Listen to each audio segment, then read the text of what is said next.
Salah satu bintang di Gias 2024 ini adalah ini nih teman-teman. Mobil listrik MPV 7-seater harganya terjangkau.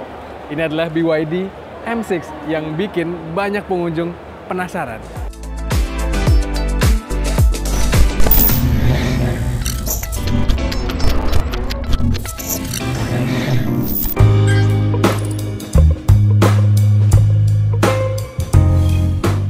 Tiba-tiba di Gias 2024 ini, BYD mendatangkan mobil listrik yang cocok banget buat kebanyakan orang Indonesia, MPV 7-seater.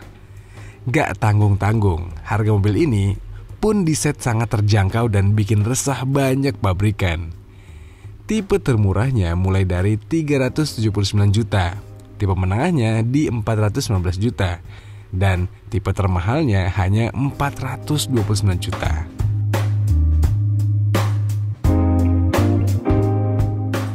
Melihat tampilan BYD M6 ini juga rasanya mudah untuk disukai.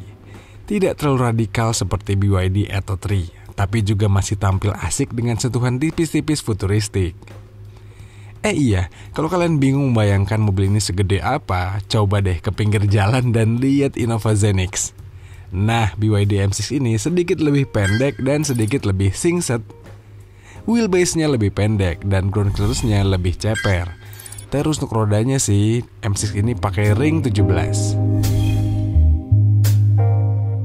Desain luarnya memang cukup memukau lah teman-teman. Setidaknya untuk orang-orang yang lagi nyari MPV, ya ini desain yang aman untuk dibeli. Karena desainnya nggak terlalu futuristis. Tapi begitu masuk kabinnya, ini makin aman lagi teman-teman. Karena ini lega banget. Dan by the way, M6 ini ada dua varian, ada yang 7-seater, ada yang 6-seater. Ini yang 7-seater sekarang, bangku baris keduanya ada 3 untuk penumpang ini, dan kalau yang 6-seater dia tengahnya captain seat. Tapi ini untuk saya yang punya tinggi 170 cm, ini lega banget nih. Atasnya lega, apalagi dengan panoramic roof yang juga memukau, bikin kabin menjadi lebih homey suasananya, dan untuk legroomnya pun masih sangat-sangat aman nih. Belum lagi fasilitas belakangnya juga lengkap, dari mulai blower AC, USB port, terus juga di belakang ada armrestnya, ada ISOFIX untuk bawa car seat. Jadi untuk bawa barang keluarga, ini sih mobil yang ideal banget nih. Bagasi mobil ini juga lega, dengan mekanisme buka tutup pintu secara elektris. Terus jok baris ketiganya juga bisa dilipat secara lantai, jadi bikin ekspansi bagasinya lebih maksimal. Ngintip kokpitnya, ini tuh ada yang ikonik banget dari BYD, yaitu head unit muter-muter, yang kita nggak tahu ya gunanya buat apa. Terus kelihatan juga di sini, fitur ADAS-nya lengkap dan fitur keselamatan mobil ini juga jempolan banget. Cuma sayang, kenapa ini panel klasternya masih ada analognya sih? Nanggung banget, padahal lebih cakep kalau pakai yang full digital. Yes, ini adalah kencan pertama kita dengan BYD M6. Pertama kali duduk di mobil ini, di balik kemudinya, saya merasakan agak-agak canggung awalnya teman-teman. Karena dashboardnya tinggi banget. Tapi ketika saya naikin posisi joknya, hingga mungkin sekitar 70% gitu ya, hampir tinggi banget, mobil ini jadi baru kerasa enaknya nih. Kerasa khas banget MPV boxy, visibilitasnya baik, dan di depan sini juga ada kaca pendukung, jadi sehingga untuk kita bermanuver, untuk kita belok-belok, rasanya aman aja.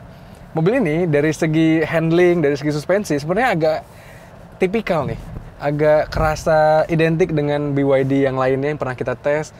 Set suspensinya, jarak mainnya agak tinggi dan karakter mainnya itu lumayan cepat nih teman-teman. Jadi, beberapa kali kita kalau ngeliatin polisidor yang agak tinggi gitu ya, ada gejala bottoming gitu atau mentok. Tapi sebenarnya mobil ini tuh empuk. Jadi ya kalau kita pakai bareng keluarga, kalau kita pakai bermanuver gitu ya, atau ngelewatin polisidor yang agak kecil-kecil, ini mobilnya nyaman. Tapi kalau kita ngelewatin polisidor yang besar, ya perlu hati-hati nih ketika masuk atau ketika keluar dari obstacle seperti itu. Nah, ini kita ngelewatin obstacle, ngelewatin rem, naik, turun segala macam. Mobil ini punya karakter MPV yang kental gitu ya, dan agak-agak nunduk sebenarnya, agak rendah. Tapi nyatanya ngelewatin obstacle yang demikian, nggak ada masalah sama sekali. Overhangnya nggak bentok, terus juga ground clearance-nya masih aman. Bicara soal spesifikasi, BYD memasangkan motor listrik tunggal ke M6 ini. Di tipe termurahnya, tenaga maksimal dari motor listriknya diklaim 160 horsepower. Tapi di tipe superior, motor listriknya bertenaga 201,1 horsepower. Nah, untuk torsinya diklaim tembus 310 Nm untuk semua tipe. Iya, secara spesifikasi sih mirip-mirip ya dengan lini BYD lain. Mobil ini terasa cukup lah untuk harian. Walaupun yang harus disadari, ini tuh motor listrik yang sama dengan kepunyaan Atto 3 dan Dolphin.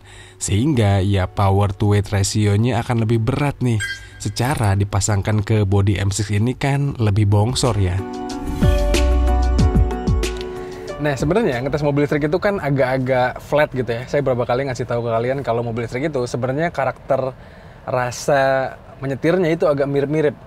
Bahkan kalau kalian beli mobil listrik termurah hingga termahal pun, kalau kalian sandingkan, itu agak terasa sama aja. Ya, khas banget mobil listrik yang kalau kita bejek gasnya, wow, dia bisa langsung nyelonong. Tapi BYD just being BYD. Kita udah ngetes hampir semua lini BYD di Indonesia dan semuanya punya karakter yang sama. Penyaluran tenaganya itu dibuat smooth banget. Jadi walaupun gas kita bejek gitu ya, tuh, tapi agak delay, agak pelan-pelan dipirit gitu. Sehingga itu membuat orang yang baru pertama kali main ke skena mobil listrik ini jadi agak nggak perlu banyak penyesuaian. Karena karakternya jadi nggak jerky, jadi nggak agak ngeselin gitu ya. Dan mobil ini juga dengan karakter penyaluran tenaga yang dibuat secara sekuensial kayak gitu, ngebuatnya jadi lebih efisien harusnya secara penggunaan energi listriknya. Kami udah ngetes sih, kebanyakan mobil listrik BYD itu memang beberapa tergolong irit. Dan ya harusnya dengan karakter yang sama di BYD M6 ini pun bisa sama iritnya. Oke, di area test drive-nya Gias tahun ini disiapin EV Water Obstacle. Kita bisa ngetes kemampuan mobil ini ketika melewati genangan air yang cukup tinggi nih. Nah. Kalau kita bejek sekalipun teman-teman, ada sistem keamanan yang membuat traksinya jadi agak lebih melemah dan itu adalah tanda-tanda yang baik karena mobil ini berarti punya fitur keamanan yang juga mendukung. Tapi ngomongin soal ngelewatin water EV obstacle kayak gitu, ya mobil listrik itu memang terkenal sebagai mobil yang tangguh ketika ngelewatin banjir. Karena mobil ini udah disertifikasi untuk layak melewati genangan air. Nilai yang ditawarkan BYD untuk M6 ini memang menarik. Value for money banget dengan harganya, hingga kemampuan angkutnya. Strategi BYD yang menghadirkan MPV juga rasanya tepat. Karena memang ini nih yang dicari orang-orang Indonesia. Dan bisa jadi mobil ini yang jadi gerbang untuk masyarakat pindah ke dunia elektrifikasi. Kehadiran BYD M6 ini memang bikin seru pasar mobil listrik di Indonesia. Apalagi dia akhirnya bermain di kelas yang banyak peminatnya, MPV 7-seater. Wow, jadi asik dan seru banget. Kita tunggu aja brand channel lainnya akan memasukkan dengan harga yang semakin kompetitif. Tapi untuk saat ini, menurut kalian apakah BYD M6 ini layak untuk dipesan sekarang? Atau menurut kalian mending nunggu yang lain dulu? Coba kalian sampaikan di kolom komentar di bawah. Dan seperti biasa, jangan lupa untuk baca ulasan lebih lengkapnya di kanal Drikoto. Dan juga tonton video dari kami di kanal 20 Detik dan juga kanal YouTube Drikoto. Jangan lupa untuk kalian subscribe juga. Oke teman-teman, sekian aja. Saya pamit, stay safe dan bye-bye.